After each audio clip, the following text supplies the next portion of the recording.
Мирнинские школьники примерили на себя различные профессии. В этом им помогла программа «7 шагов к успеху», продолжит Евгений Тайтонов. Самоопределиться в выборе профессии мирнинским школьникам помогла квест-игра. Старшеклассники разделились на 10 команд.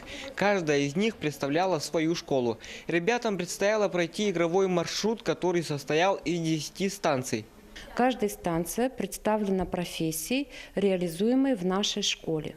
Дети пробуют себя в профессиях портной, парикмахер, маникюрша, слесарь по ремонту автомобилей, водитель категории Б и С, машинист, кооператоры В и ВМ и другие профессии.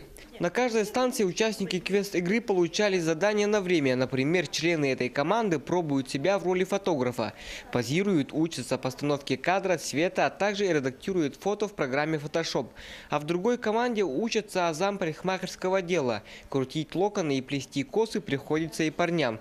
Каждый работает на командный результат. Все этапы были очень интересные, профессии все интересные, глаза разбегаются, не знаешь, куда пойти. Вот. И мы уже прошли как 7 этапов из 10. Все этапы, в принципе, были легкие. Так вот. Вот. И думаем, что следующие этапы тоже будут все нам по силам. Так вот. Возможно, во время игры кто-то уже прикоснулся к будущей профессии. Эта игра не только профориентация, но и работа на командный дух. Если в начале квеста ребята действовали отдельно, то к концу игры команды работали как единое целое. Евгений Тайтонов, Марьяна Кутукова, Мирный.